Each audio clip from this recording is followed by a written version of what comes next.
aside from the impeachment, yung paghuli kay PRRD, malaking factor. Malaking ba? Nakapunta kasi ako ng Mindanao. Before. Kasi nangampanya ako sa makaibigan ko sa Mindanao Nila kay Condinant at iba pa. Talagang iba yung sentimento ron. Pag tinignan mo yung result. Siyempre, yung nangyari kay PRRD, yung matanda na, just before the elections yun. Tapos, kinuha. Hanggang ngayon, masakit para sa kanila. Siyempre. Hindi kasi gawain ng Pilipino yun. Talagang yun ang medyo... Sino man nagsuggest Sino man nagsuggest niya na yung timing. At ito ho, alam mo nyo kami, wala ho kaming kinakampihan. Di ho kami pro-anti, doon lang ho kami sa tama. Di ba? At ito ang suggestion lang naman doon sa mga nakaupo. Kailangan ho yung titigan ng maigi. Wala hong pinakamahusay na survey kung hindi ho yung halalan. Alright mga kababayan, ito po si Senator JV Ejercito na nagsalita, no? Ayan, grabe. At pumunta pala daw siya sa Mindanao mga kababayan para tumulong no, sa pagkampanya niyang kanyang mga kaibigan doon na tumakbo nung nakarang halalan. At personal niya pong na-experience mga kababayan kung gaano kalakas itong si Pangulong Duterte at si VP Sara doon sa Mindanao. Ayan, kaya ngayon mga kababayan ay talagang alam niya kung ano ang epekto no sa mga senador lalo na magiging judge dito sa impeachment laban kay VP Sara Duterte. Ayan, sa may mga ambisyon para sa 2028. Ayan, kabado na po sila dito mga kababayan. Mismo si Senator JV Ejercito ang nagsalita no kung gaano kalakas ang mga Duterte doon mga kababayan, at dito nga po ay inamin nila no na at kita naman sa survey mga kababayan at sa resulta ng halalan mga kababayan noong May 12 na walang nanalong alyansa doon sa Mindanao mga kababayan. At matatandaan natin na nung nakaraang kampanya mga kababayan no, bago ang eleksyon ay hindi na po pumasok ng Mindanao itong Team Alyansa mga kababayan ng administrasyon no, hindi na po sila bumalik doon parang sa Carmen, Davao del Norte. Kababayan, no, before nung ginawa nila kay Pangulong Duterte na dinala nila sa The Hague, Netherlands, ay yun lang yung time na pumunta sila ng Mindanao. Yung event nila supposedly no doon sa Jensan ay hindi na po nangyari. Yung kanilang rally doon hindi na natuloy at dahil nga po so nangyari kay Pangulong Duterte na talagang halos araw-araw no yung mga tao nag-pray rally doon mga kababayan, nagsisigaw doon na bring home PRRD. Ayan, at yun nga po nung pagkatapos ng eleksyon ay talagang nilampaso yung team alyansa ng administrasyon doon mga kababayan sa Mindanao. At ito po yung sinasabi ngayon ni Senator JV Ejercito na napakalaki ang impact no ng ginawa nila kay Pangulong Duterte doon sa mga taga Mindanao mga kababayan. At hindi lang po Mindanao no, pati sa Visayas area mga kababayan ay marami rin po diyang maka-Duterte talaga, lalo na itong Cebu mga kababayan na talagang natalo yung pambato ng administrasyon ni Pangulong Marcos no. Si Gwen Garcia ay talagang graduate na doon sa pagiging governor mga kababayan no. Si Governor Gwen Garcia ay talagang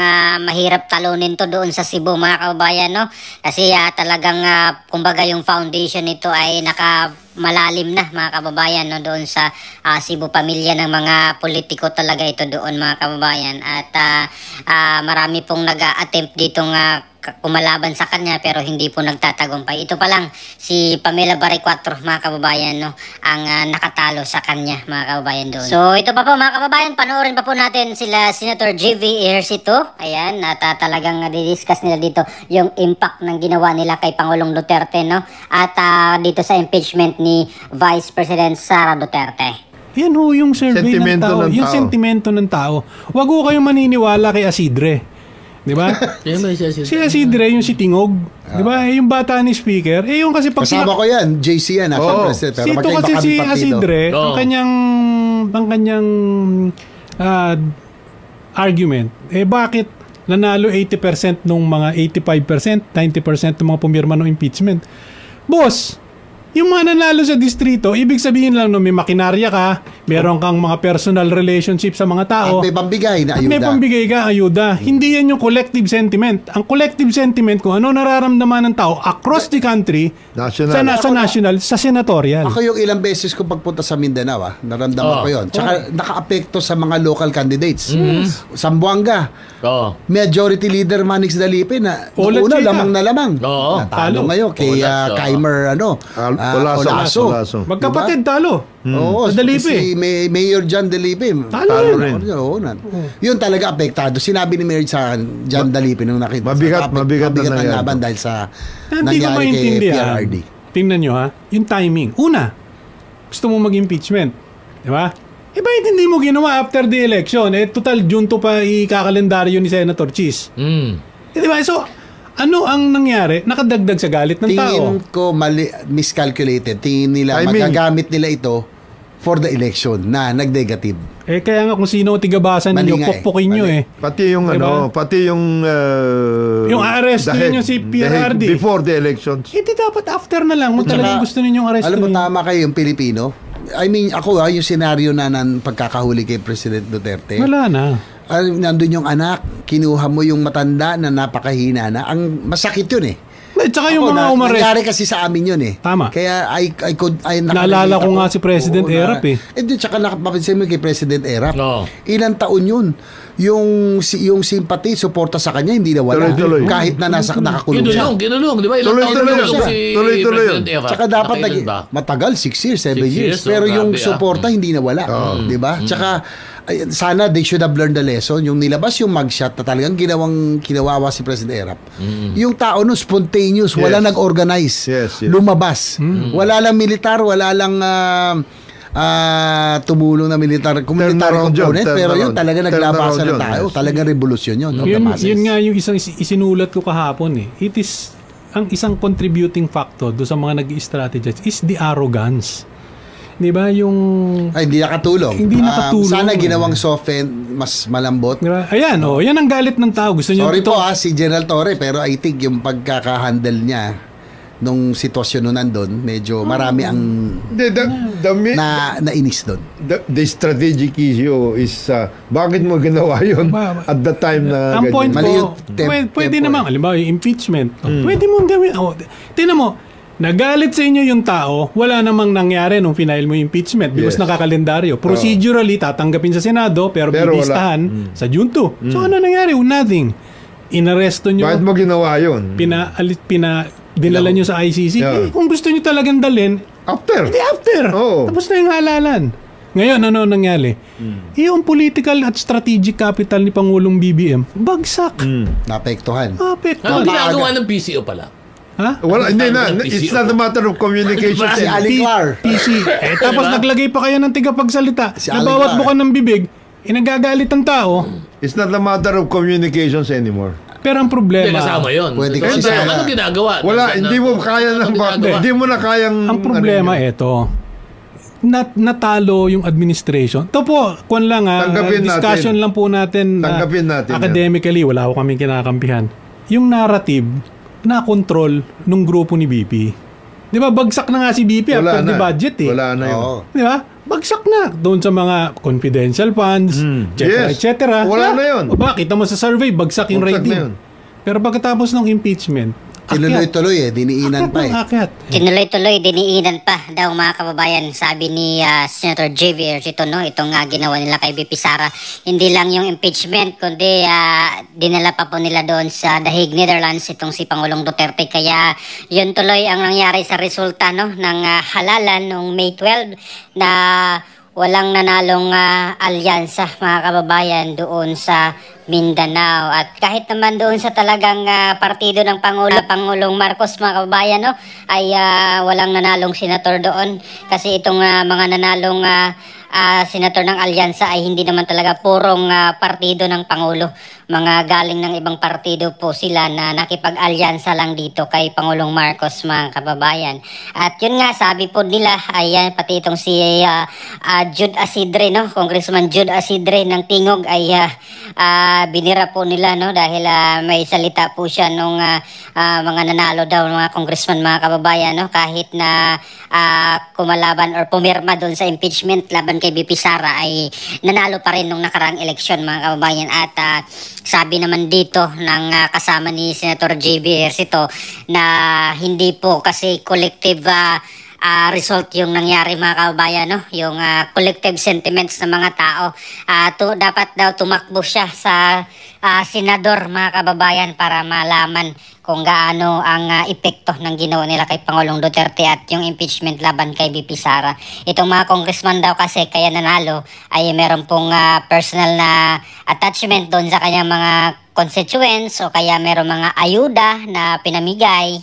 Ayan, yun yung dahilan mga kababayan bakit nanalo po sila. Pero pag once na across the country daw mga kababayan, yung nararamdaman ng mga Pilipino sa buong Pilipinas ay doon na magkakaalaman na mga kababayan, no, tumakbong senador para malaman daw kung gaano lalim yung impluwensya ng mga Duterte sa buong Pilipinas. At dagdag pa nila na yung ginawa daw nila sana ay hinintay lang daw nila muna yung matapos na yung eleksyon. Kasi yung ginawa nila ay before election. Akala daw nila ay magagamit nila yung ginawa nilang strategy doon sa kanilang mga ambisyon, no, sa halalan ng eleksyon. Pero kabaliktaran ang nangyari. At sabi nga po ni Senator J.V. Ejercito, miscalculated, no, yung kanilang ginawa. At kung sino man daw yung nagsabi noon, nagsuggest noon ay dapat pukpukin yung ulo, sabi nung kasama dito ni Senator J.V. Ejercito sa kanilang programa mga kababayan. Kaya para sa akin, on my personal view mga kababayan, itong impeachment, no, kay BP Sara, lalo-lalo na dito sa mga senator judge mga kababayan, lalong-lalo na itong mga nagbalak na magpa-re-elect, no, ngayong 2028. Ayan, ito yung mga kabatch nila Senator J.V. Ejercito, si Jinggoy Estrada, itong sila Sherwin Gatchalian, Joel Villanueva, sino pa ba? Itong si Alan Cayetano, si Mark Villar. Ayan, sila yung mga magpapare-elect, no, ngayong 2028 mga kababayan, kasi matatapos na yung kanilang first term, no, o yung kanilang term from 2022 hanggang 2028 lang sila. So magpapare-elect ulit sila mga kababayan ngayong 2028. Kaya talagang nag-iisip na po ito sila mga kababayan, lalo na itong si Senator J.V. Ejercito kasi nakapunta siya ng Mindanao at alam niya yung environment doon mga kababayan, no, na talagang maka-Duterte yung Mindanao mga kababayan. At hindi lang Mindanao, pati sa Visayas area, lalo na itong Cebu mga kababayan. At kita naman natin yung resulta, yung nangyari nung nakaraang eleksyon mga kababayan, na talagang panalo ang mga Team Duterte doon sa Cebu. Ay talaga namang maingat sila mga kababayan na judge dito, no, sa impeachment, kung mag-acquit sila kay BP Sara or kung guilty sila dito kay BP Sara. Talagang goodbye sila mga kababayan, no? Goodbye ang kanilang karera dito sa politika pag magkamali sila mga kababayan dito sa kanilang gagawing aksyon mga kababayan or hatol, no, dito sa impeachment laban kay BP Sara. At hindi naman po natin maitanggi talaga na napakaraming tao pa mga Pilipino ang nagmamahal kay Pangulong Duterte. Hindi lang dito sa Pilipinas, hindi lang sa Mindanao at sa Visayas area, pati na rin itong mga OFWs mga kababayan na talagang mahal na mahal po si Pangulong Duterte. Well, in fact, nung nakaraang eleksyon ay talagang panalo ang Team Duterte mga kababayan, no, dito sa mga OFWs. At lalo na din itong mga yung absentee voters, no. Ayan na-booking tuloy mga kababayan, no, or napag-alaman tuloy na itong mga uniform personnel, itong mga kapulisan at sundalo ay binoto mga kababayan itong Team Duterte. Ang PDP laban ka na senatorial candidates mga kababayan ang kanilang binoto. Hindi po nila binoto yung mga alyansa. Kaya talagang ingat na ingat ngayon ang ating mga senators na magiging senator judge mga kababayan dito sa impeachment laban kay BP Sara. So sabi ay sa June 2 daw ay umpisahan mga kababayan yung impeachment laban kay BP Sara.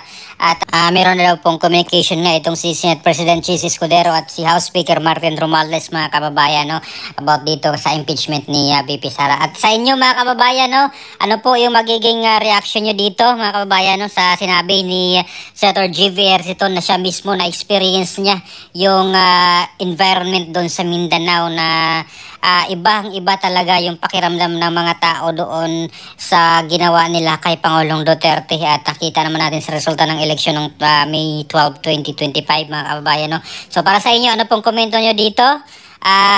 Please comment down below. Maraming salamat sa panonood. God bless po sa ating lahat.